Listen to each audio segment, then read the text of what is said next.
इस वीडियो में हम बात करेंगे लाभ, हानि एवं बट्टा से संबंधित कॉन्सेप्ट एवं ट्रिक्स के बारे में। तो जो क्रय मूल्य होता है किसे कहते हैं? क्रय मूल्य मतलब कॉस्ट प्राइस।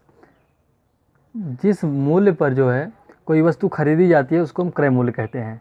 और विक्रय मूल्य क्या है? जिस पर कोई वस्तु बेची जाती है उसको हम विक्रय मूल्य कहते हैं। जैसे कि कोई वस्तु जो है 5 रुपये में खरीद के 7 रुपये में बेचा जाता है, तो जो 5 रुपये है वो क्रय मूल्य हो जाएगा और जो 7 रुपये है वो विक्रय मूल्य हो जाएगा।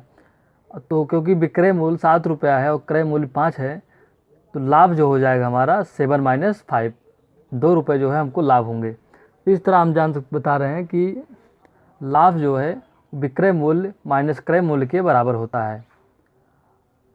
अब जो है हानि किसे कहते हैं देख लेते हैं। हानि जो है वो क्रय मूल्य माइनस विक्रय मूल्य के बराबर होता है। अगर क्रय मूल्य जो है वो अधिक है और विक्रय मूल्य कम है, अर्थात अगर मान लीजिए 5 रुपये में कोई वस्तु खरीदी गई और 3 रुपये में बेची गई, इसका मतलब कि हमको जो है हानि हो रहा है यहाँ पे। तो हानि बराबर जो होता है वो क्रय मूल्य माइनस विक्रय मूल्य के बराबर होता है। अगला देख लेते हैं हम लाभ प्रतिशत किसे कहते हैं। लाभ प्रतिशत, लाभ प्रतिशत का मतलब होता है प्रॉफिट परसेंट। प्रति 100 रुपये पर लाभ को लाभ प्रतिशत कहा जाता है। जैसे कि लाभ प्रतिशत मतलब जो लाभ हुआ और क्रय मूल्य जितने में कोई वस्तु खरीदी गई है मल्टीप्लाई करा देंगे हम 100 से, तो हमें प्राप्त हो जाएगा लाभ प्रतिशत। जैसे कोई वस्तु जो है 5 रुपये में खरीदा गया और हमको जो है 2 रुपये का लाभ हुआ, तो यहाँ पे 2 हो जाएगा और यहाँ 5 हो जाएगा और मल्टीप्लाई करा देंगे 100 से, तो हमें जो है लाभ प्रतिशत मालूम हो जाएगा। अगला हम देख लेते हैं हानि प्रतिशत। हानि प्रतिशत, तो इसी तरह हानि प्रतिशत क्या होता है? हानि प्रतिशत का मतलब भी प्रति 100 पर जो हानि होता है उसको हम हानि प्रतिशत कहते हैं। हानि प्रतिशत मतलब हानि अपान क्रय मूल्य अर्थात कॉस्ट प्राइस इंटू 100। जैसे कि कोई वस्तु 5 रुपये में खरीदा गया, 3 रुपये में बेचा गया, तो हमको हानि होगी क्योंकि विक्रय मूल्य कम है। तो हानि इक्वल टू जैसे हो जाएगा, हानि हमको 2 रुपये की हो रही है, 5 रुपये में खरीदा जा रहा है, तो इस तरह जो है 40% का हमको हानि होगा। तो अगला हम देख लेते हैं। मान लीजिए कि हमको क्रय मूल्य प्राप्त है और लाभ प्रतिशत प्राप्त है, तो विक्रय मूल्य हम कैसे निकालते हैं? जैसे विक्रय मूल्य इज इक्वल टू क्रय मूल्य इंटू 100 प्लस लाभ प्रतिशत पान 100। अगर हमें क्रय मूल्य मालूम है और लाभ प्रतिशत मालूम है तो हम विक्रय मूल्य प्राप्त कर सकते हैं। जैसे कि कोई वस्तु जो है 5 रुपये में खरीदी गई और 40% का लाभ हुआ हमको, तो विक्रय मूल्य क्या होगा हम इस फार्मूले से जो है निकाल सकते हैं।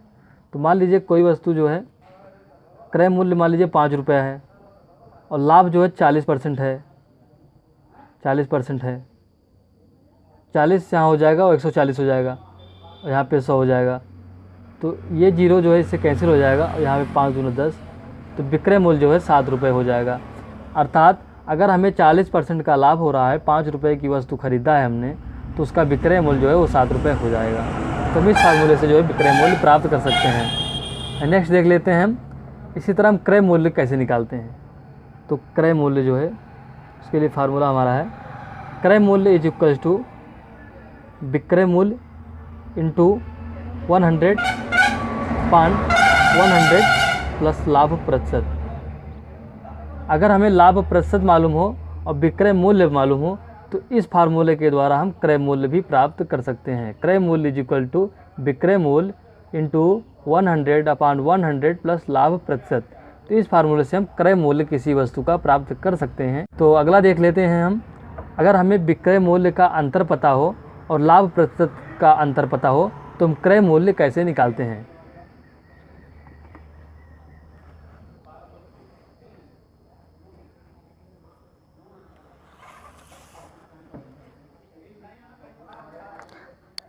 जैसे कि हमको मान लीजिए विक्रय मूल्य का अंतर पता हो, अर्थात हमें डिफरेंस ऑफ सेलिंग प्राइस मालूम है और लाभ प्रतिशत का अंतर भी मालूम है।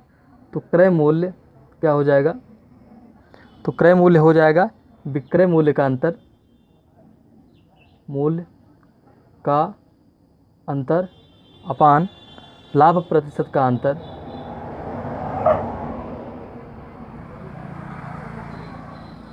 इंटू 100। इसी तरह हम जो है क्रय मूल्य भी निकाल सकते हैं। अगर हमें हानि दी गई हो तो, जैसे कि क्रय मूल्य जो है वो हो जाएगा विक्रय मूल्य का अंतर, विक्रय मूल्य का अंतर अपान लाभ प्रतिशत प्लस हानि प्रतिशत इंटू 100। जैसे कि मान लीजिए दिया गया है क्वेश्चन, किसी दो वस्तुओं का क्रय मूल्य समान है और उनका विक्रय मूल्य जो है अलग अलग है। मतलब कि क्रय मूल्य समान दिया गया है और विक्रय मूल्य का अंतर दिया गया है। जैसे कि कोई वस्तु 5 रुपये में खरीदी गई और वह जो है, दो वस्तु है वो 5 रुपये में खरीदी गई और वह क्रमशः जो है 7 और 8 रुपये में बेची गई और लाभ उसको जो है 20% 40% हुआ, फिर उसकी 60% की हानि हुई। तो जो है क्रय मूल्य हम इस फार्मूले से निकाल लेंगे। अगर हमें लाभ प्रतिशत और हानि प्रतिशत दिया गया हो और सेलिंग प्राइस का डिफरेंस भी पता हो तो क्रय मूल्य हम इस तरह निकाल सकते हैं। नेक्स्ट देख लेते हैं अपना। अगर मान लीजिए कि जो है हमें विक्रय मूल्य दिया गया हो और हानि प्रतिशत दिया गया हो तो क्रय मूल्य कैसे निकालते हैं? जैसे कि ये क्रय मूल्य देख लेते हैं। क्रय मूल्य, हमें विक्रय मूल्य मालूम है तो विक्रय मूल्य इंटू 100 और हमें मालूम है क्या? हानि, कितने की हानि हो रही है? तो 100 माइनस हानि प्रतिशत। तो जो है इस फार्मूले से हम क्रय मूल्य प्राप्त कर सकते हैं यदि हमें विक्रय मूल्य और हानि प्रतिशत जो है दिया गया हो तो। अगर हमको अंकित मूल्य पता हो और अंकित मूल्य पे जो डिस्काउंट मिल रहा है हमको वस्तु पर वो पता हो तो हम विक्रय मूल्य कैसे निकालते हैं? तो इसके लिए हमारा फार्मूला है विक्रय मूल्य इज इक्वल्स टू अंकित मूल्य इंटू 100 माइनस छूट प्रतिशत अर्थात डिस्काउंट या फिर बट्टा जिसको कहते हैं अपान 100। तो अगर हमें अंकित मूल्य मालूम हो और छूट मालूम हो तो हम विक्रय मूल्य इस फार्मूले से प्राप्त कर सकते हैं। नेक्स्ट देख लेते हैं हम। तो इसी तरह हम अंकित मूल्य भी प्राप्त कर सकते हैं अगर हमको विक्रय मूल्य और छूट दिया गया हो तो। अगला देख लेते हैं हम, बट्टा जो है किसे कहते हैं, यानी छूट प्रतिशत हम कैसे निकालते हैं? तो छूट प्रतिशत अर्थात बट्टा अर्थात डिस्काउंट जो है इस तरह निकालते हैं। छूट प्रतिशत इज इक्वल्स टू छूट इंटू 100 अपान अंकित मूल्य।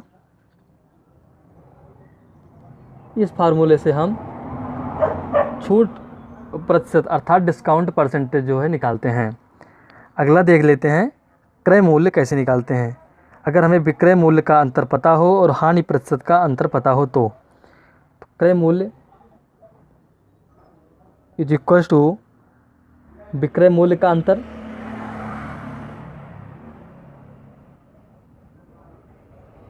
अपान हानि प्रतिशत का अंतर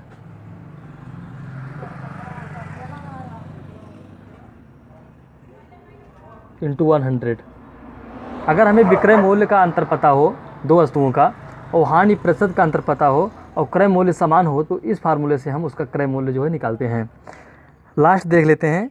अगर हमें जो है किसी दो वस्तुओं पर जो बचत है उसका डिफरेंस पता हो और डिस्काउंट जो है उसका अंतर पता हो तो हम अंकित मूल्य कैसे निकालते हैं? तो इसके लिए फार्मूला हमारा है अंकित मूल्य इज इक्वल्स टू बचत का अंतर अपान प्रतिशत बट्टे का अंतर इंटू 100। तो इस तरह हम अंकित मूल्य निकालते हैं अगर हमें बचत का अंतर जो है और प्रतिशत बट्टे का अंतर अर्थात डिस्काउंट परसेंटेज का अंतर पता हो तो अंकित मूल्य हम इस फार्मूले से निकालते हैं। तो ये हमारा रहा जो है प्रॉफिट लॉस एंड डिस्काउंट से संबंधित इम्पॉर्टेंट फार्मूला। तो वीडियो आपको कैसा लगा कमेंट करके ज़रूर बताएं। धन्यवाद। जय हिंद।